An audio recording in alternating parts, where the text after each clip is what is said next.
कोयल जब बारी बारी से सब लोगों से पूछ चुकी थी कि आखिर उसकी मदद किसने की थी, तो अब आखिर में उसकी नजर लक्की पर जाकर टिक गई थी। वैसे तो उसे लक्की से कोई उम्मीद नहीं थी, पर क्योंकि उसने सब लोगों से पूछ लिया था, इसलिए वो सोच रही थी कि वो लक्की से भी पूछ ही ले। उसने लक्की को देखा और लक्की ने भी एक बार उसकी ओर देखकर अपनी नजर नीचे कर ली। अगर वो उससे पूछ भी लेती तो भी लक्की का मन नहीं था कि वो अपने मुंह से कुछ बताए। लक्की की नजर हटते ही कोयल ने अपने आप से कहा, तो फिर कौन है वो यार जिसने मेरी मदद की है? इतना कहते ही कोयल के कंधे झुक गए थे और उसने अपना सिर नीचे की ओर झुका लिया था। उसे समझ नहीं आ रहा था कि किसे जाकर थैंक यू बोले। थोड़ी देर की इस दिमागी उथल पुथल के बाद आखिरकार उसके दिमाग में एक नाम आया, प्रशांत। उसका नाम जुबान पर आते ही कोयल की आंखों में चमक आ गई थी और उसके कंधे फिर से सीधे हो गए थे। उसने आसपास देखा और पाया कि शिवाय प्रशांत के उसके बाकी सारे दोस्त तो यहीं मौजूद थे। तो इसका मतलब साफ था कि प्रशांत ने ही उसकी मदद की थी, और साथ ही उसे ये भी याद था कि उसने प्रशांत को फोन भी किया था। कोयल ने तुरंत अपने पर्स में से फोन निकाला और प्रशांत का नंबर डायल किया। क्या सच में ये प्रशांत ने ही किया? लेकिन उसकी फैमिली का चेतन मित्तल से क्या कांटेक्ट होगा? जब कोयल अपने मन में इन्हीं सब सवालों से जूझ रही थी, प्रशांत ने फोन उठा लिया था। हेलो कोयल, कैसी हो? सब ठीक? प्रशांत ने उधर से भारी सी आवाज में पूछा। हाँ, मैं तो ठीक हूं। अच्छा प्रशांत, एक बात बताओ, क्या मोहित का मैटर सॉल्व करने में तुमने मेरी मदद की थी? कोयल ने सीधा सवाल किया और अपनी टेबल पर बैठे हुए लोगों को देखने लगी। देखो, जब तुमने मुझे फोन किया था तो मैंने अपने पापा को फोन किया था। मेरे पापा को पूरा केस बताया तो पापा ने बोला कि वो और चेतन मित्तल एक ही क्लास में पढ़ते थे और अब वो ट्रेड यूनियन के प्रेसिडेंट हो गए थे, तो वो इनसे बात करके देख सकते थे। लेकिन उसके बाद मेरी पापा से इस बारे में कोई बात नहीं हुई है। प्रशांत ने कहा।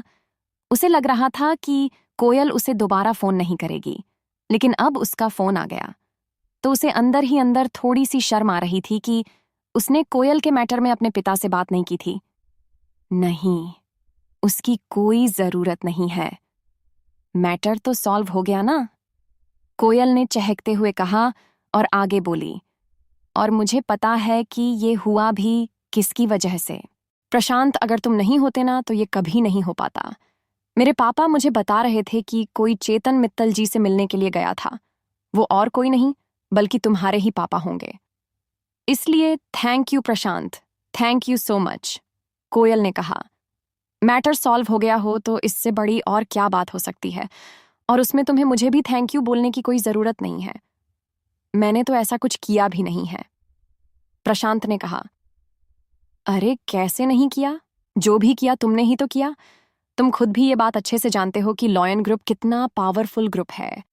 अब अगर वो खुद मेरे पापा से माफी मांगने के लिए आगे आए हैं तो इसका मतलब चेतन मित्तल कोई बहुत बड़े आदमी होंगे। जब वो खुद चेतन मित्तल के सामने नहीं टिक सकते तो मेरे पापा और हमारी छोटी सी कंपनी की क्या बिसात है? इसीलिए तुम्हें तो थैंक यू बोलना बनता है, कोयल ने कहा। अचानक से उसकी आंखों में वो डर फिर से उभर आया था जो दोपहर में उसे महसूस हो रहा था। अगर प्रशांत नहीं होता तो मोहित और उसके पिता ना जाने कोयल के साथ क्या कर बैठते। इसलिए वो प्रशांत और उसके पापा का दिल से शुक्रिया कह रही थी। उसकी आंखें फोन पर बात करते करते भर आई थीं। अरे ऐसा कुछ नहीं है, तुम ऐसा मत सोचा करो, प्रशांत ने उधर से मुस्कुराते हुए कहा। एक काम करो ना प्रशांत, तुम सीधे यूनिवर्सिटी के पास काके पर आ जाओ। यहाँ हम सारे दोस्त बैठे हुए हैं। तुम आओ तो मैं तुम्हें पर्सनली थैंक यू भी बोल दूंगी और साथ ही तुम्हें एक बढ़िया सी ट्रीट भी दूंगी। कोयल ने कहा। अच्छा ऐसी बात है, चलो ठीक है, मैं थोड़ी देर में आता हूं। प्रशांत ने भी उसकी ऑफर पर हाँ कर दी और उसकी हाँ सुनते ही कोयल का मन और ज्यादा खुश हो गया था। उसकी मुस्कान उसके चेहरे पर ऐसे चिपक गई थी जैसे मधुमक्खी अपने छत्ते से चिपक जाती है। इधर फोन रखने के बाद प्रशांत भी अपने आप को शीशे में निहार रहा था। कोयल की बात सुनकर उसकी छाती चौड़ी हो गई थी। लॉयन ग्रुप को मात देना इतनी छोटी सी लड़की के लिए एक बहुत बड़ी बात थी, और वो जानता था कि वो इस किस्से को सुनाकर अपने दोस्तों से कितनी वाहवाही लूट सकता था। ढेर सारी लड़कियां उस पर मर सकती थीं और उसके दुश्मन उससे नजर मिलाने की भी हिम्मत खो देने वाले थे। इधर जब कोयल के मुंह से बाकी के लोगों ने चेतन मित्तल का नाम सुना तो उनकी आंखें खुली की खुली रह गईं। उन्हें एक बहुत बड़ा झटका लगा था। वो प्रशांत को जानते तो नहीं थे, लेकिन वो समझ गए थे कि अगर उसके पिता की दोस्ती चेतन मित्तल के साथ थी तो वो कोई बहुत बड़े ही आदमी थे। कोयल का कोई इतना अच्छा दोस्त भी था, इस बात की जानकारी ज्यादा लोगों को नहीं थी, और जैसे ही उन्हें उसके बारे में पता चला उनका कोयल से जल जाना लाजमी था। उधर प्रशांत भी उसके दोस्तों के चेहरे देखने को बेताब था। उसने गहरे नीले रंग की शर्ट और हल्के नीले रंग की जीन्स पहन ली थी। उसके नीचे उसने अपने पसंदीदा लेदर के जूते पहने और फिर एक बढ़िया सा परफ्यूम लगाकर घर से बाहर आ गया था। अपनी बुलेट पर बैठने के लगभग 20 मिनट बाद ही वो यूनिवर्सिटी के पास काके पर पहुंच गया था। जैसे ही वो नीचे उतरा तो कोयल ने उसकी ओर जोर से हाथ हिलाया और वो अपनी जगह पर से खड़ी हो गई। उधर प्रशांत ने भी कोयल की ओर देखकर हाथ हिलाया और फिर उसके आसपास बैठे लोगों के चेहरे देखने लगा। उनकी आंखों में उसके लिए जलन साफ नजर आ रही थी। उन लोगों को ऐसे सुलगता हुआ देखकर उसे भी और सुकून मिल रहा था। वो भी इसी यूनिवर्सिटी में पढ़ता था, लेकिन उसका कॉलेज दूसरा था। प्रशांत की लंबाई लगभग 6 फीट की थी। उसका बदन हल्का सा भरा हुआ और उसके बाल थोड़े बिखरे हुए थे। उसके चेहरे पर गर्मी की वजह से हल्का सा पसीना जम गया था। प्रशांत कोयल खुशी के साथ जितनी खुश हो सकती थी उतनी खुशी के साथ बोली और फिर उसके गले लग गई। इसके बाद उसने प्रशांत का हाथ पकड़ा और कहा, सबसे पहले तो तुम्हारा बहुत बहुत बहुत बहुत बहुत शुक्रिया कि तुम इतने मुश्किल टाइम में न सिर्फ मेरे साथ खड़े रहे बल्कि मुझे सेफली बाहर भी निकाला। मैं सच बता रही हूं कि ना तो मैं और ना ही मेरे पापा कभी चीज को अपनी लाइफ में भूलेंगे, and trust me we are there for you. जब भी तुम्हें जरूरत लगे तुम्हारी फ्रेंड तुमसे सिर्फ एक फोन कॉल की दूरी पर है, कोयल ने कहा और उसके हाथ को अपने हाथों में हल्के से दबा दिया। लक्की ने यह दृश्य देखा तो उसके चेहरे पर मुस्कान तैर गई। उसे इस विडंबना पर हंसी आ रही थी, लेकिन वो जानता था कि उसकी हंसी बहुत से लोगों के दिल पर छुरी का काम कर सकती थी। इसलिए वो चुप रहा और अपनी प्लेट पर ध्यान देने लगा। उधर जैसे ही कोयल ने प्रशांत का हाथ दबाया तो प्रशांत उसके हाथ की तरफ देखने लगा। अब की बार उसने कोयल का हाथ थामा और चमकती हुई आंखों से उसकी ओर देखने लगा। उसकी आंखें कोयल की आंखों पर से हटने का नाम ही नहीं ले रही थीं। उसने मुस्कुराते हुए कहा, कोयल, बस करो और कितनी थैंक यू बोलोगी। मेरे लिए ये सब करना कोई बड़ी बात नहीं थी, और फिर जब तुम्हारी बात थी तो मैं अपनी जान पर भी खेलने के लिए रेडी था। कोयल को उसकी इस बात पर शर्म आ गई। वो थोड़ा सा हंसी और फिर शर्मा कर नीचे की ओर देखने लगी। उसके बाद वो और एक बार प्रशांत से गले मिली और उसे अपने साथ टेबल पर ले गई। जैसे ही सबने प्रशांत को टेबल की ओर आते हुए देखा तो ना चाहते हुए भी सब अपनी अपनी जगह पर से खड़े हो गए। प्रशांत का इरादा ही ऐसा था कि वो लोग अपने आप को रोक नहीं पाए। सब लोगों ने अपने कांटे और चम्मच छोड़ दी सिवाय लक्की के। उसने प्रशांत की ओर बस एक बार देखा, थोड़ा सा मुस्कुराए और फिर अपनी प्लेट की ओर देखने लगा। अमित और गर्वित उसे खड़े होने का इशारा भी कर रहे थे, लेकिन वो खड़ा नहीं हुआ। कोयल को पहले ही लक्की के ऊपर बहुत गुस्सा आ रहा था, और जब उसने ऐसी हरकत की तब तो वो उसके ऊपर फटने के लिए तैयार हो गई थी। लेकिन फिर उसने एक गहरी सी सांस ली और अपने आप को शांत कर लिया। वो प्रशांत के सामने अपना वैसा रूप दिखाकर अपना इंप्रेशन खराब नहीं करना चाहती थी। अरे, आप सब मुझे देखकर खड़े क्यों हो गए? मैं यूनिवर्सिटी का कोई प्रेसिडेंट थोड़ी हूं। आप लोग बैठ सकते हैं प्लीज। प्रशांत ने भी मिलती हुई इज्जत के सामने कुछ ज्यादा ही बड़प्पन दिखाते हुए कहा। लक्की को मन ही मन हंसी आ रही थी। एक तरफ तो वो था जिसे अपने हिस्से की इज्जत नहीं मिल रही थी, और दूसरी तरफ ये था जो दूसरे की शादी में खुद दूल्हा बनकर घूम रहा था। जैसे ही प्रशांत ने ये कहा सभी लोग बैठ गए। उसकी बात सुनकर ही लोगों को ऐसा लग रहा था कि वो सच में कोई बहुत बड़ा आदमी था। आओ, तुम मेरे साथ बैठो। कोयल ने फिर से प्रशांत का हाथ पकड़ने का एक बहाना ढूंढते हुए कहा। और उसे अपने साथ अपने स्टूल पर ले गई। वैसे तो वो स्टूल 2 लोगों के हिसाब से ही बना था, लेकिन क्योंकि प्रशांत काफी हट्टा कट्टा और बड़े से डील डोले वाला आदमी था, इसलिए उस एक स्टूल पर सिर्फ वहीं बैठ सकता था। अब उसके बैठ जाने के बाद के लिए जगह नहीं बची थी। अरे, बाकी लोग थोड़ा थोड़ा सरको, रोशनी ने कहा, और सब लोग थोड़ी थोड़ी जगह भी बनाने लगे। सब लोग पहले ही काफी चिपक कर बैठे हुए थे, इसलिए उनके खिसकने का कोई फायदा नहीं हुआ था। अब कोयल और प्रशांत को काफी फंसा हुआ महसूस हो रहा था।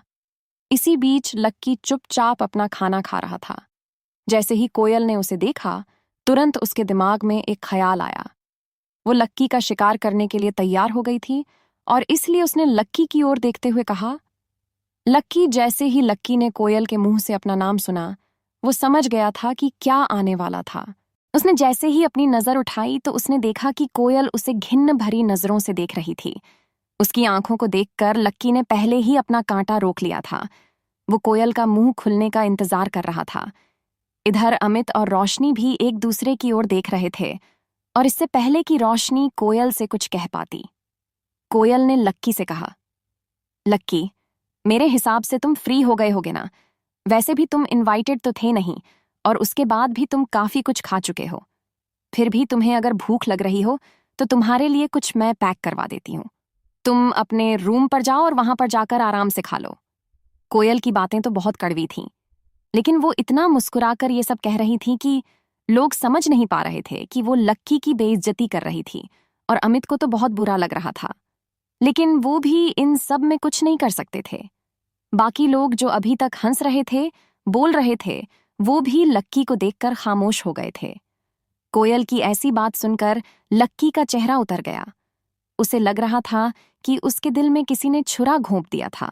उसे इस बात पर पछतावा हो रहा था कि आखिर उसने इस लड़की की मदद की ही क्यों की। वो चाहता तो अभी 1 मिनट के अंदर इस पूरे खेल को सिर्फ एक चाल से पलट सकता था, लेकिन वो बाकी लोगों की तरह शो ऑफ नहीं करना चाहता था। कोयल ने वो दिन नहीं देखे थे जिन्हें लक्की अभी जी कर आ रहा था, इसलिए कुछ पलों के गुस्से के बाद उसके चेहरे पर मुस्कान आ गई थी। उसने अपना सिर हाँ में हिलाया और अपना कांटा प्लेट में रखकर टिश्यू से अपना हाथ पोंछकर वहां से उठकर बाहर जाने लगा। लक्की के लिए ये किसी जहर की घूंट से कम नहीं था। भले ही कोयल उसकी कुछ लगती नहीं थी, लेकिन उसकी बोली गई बातें उसके दिल में अभी भी चुभ रही थीं। लेकिन इसमें गलती कोयल की भी नहीं है। जो दिखता है वही बिकता है। आदमी की वैल्यू नहीं है, उसके कपड़ों की वैल्यू है। लक्की को अपने परिवार के बड़े लोगों की कही एक एक बात याद आ रही थी, और उन्हीं के कहे के हिसाब से वो इतना रईस होने के बाद भी इतनी सादगी का जीवन बिता रहा था। लक्की रात के अंधेरे भरे आसमान को देखता हुआ आगे बढ़ता जा रहा था। आसमान में ढेर सारे तारे थे, लेकिन उन तारों को देखकर लक्की और उदास हो गया था। यूनिवर्सिटी की पास की चौपाटी से होते हुए जब लक्की गुजर रहा था, तो उसने देखा कि ढेर सारे लड़के और लड़कियां वहां पर खा पी रहे थे और मजे कर रहे थे। रात के अंधेरे में भी वो गली जगमगा रही थी। थोड़ी ही दूर पर उस पानी पूरी वाले का ठेला भी खड़ा था, जहां से अक्सर लक्की और डिम्पल पानी पूरी खाया करते थे। लक्की ने जब उसे देखा तो उसका मन और भी उदास हो गया। वहां पर एक लड़का अपनी गर्लफ्रेंड को अपने हाथ से पानी पूरी खिला रहा था। लक्की ने उन दोनों को देखा तो उसे अपनी और डिम्पल की याद आ गई। वो भी उसी जगह पर उसी तरह से खड़ा होकर डिम्पल को पानी पूरी खिलाया करता था। उस ठेले को देखकर उसका दिल भारी हो गया था। उसे भूख लग रही थी और उसने सोचा कि क्यों ना पानी पूरी ही खाई जाए। हेलो भैया, 1 प्लेट देना, लक्की ने कहा। उसकी आवाज से वो उदासी जाने का नाम नहीं ले रही थी। अरे लक्की भैया, आज अकेले अकेले, भाभी कहाँ है? उस पानी, पूरी वाले ने लक्की की ओर देखकर पूछा। ये बात सुनकर लक्की का मुंह और उतर गया। उसने इस बात का कोई जवाब देते ही नहीं बन रहा था। पानी पूरी वाला भी समझ गया कि उसने गलत तार छेड़ दिया था। उसने एक पूरी बनाई और लक्की के डोने में रख दी। लक्की ने उसे उठाया और अपने होठों तक लेकर आया ही था कि वापस रखकर प्लेट में फेंक दिया। अरे लक्की भैया, क्या हुआ? मच्छर गिर गया क्या? पानी पूरी वाले ने पूछा। नहीं यार, ऐसी कोई बात नहीं है, बस मन नहीं है, लक्की ने कहा और वहां से निकल गया। जब वो अपने कमरे की ओर जा रहा था तब अचानक से जोरदार बादल गरजने लगे थे। लक्की को लग रहा था कि आज बारिश होने वाली थी, इसलिए वो भागा भागा आया और अपने कमरे में घुस गया। पलंग पर लेटकर वो अभी भी डिम्पल को ही याद कर रहा था। एक बार फिर से बात करके देखूं क्या, उसने अपने आप से कहा, और इससे पहले कि वो आगे कुछ सोच पाता, उसने अपना फोन निकाला और डिम्पल को फोन मिलाने लगा।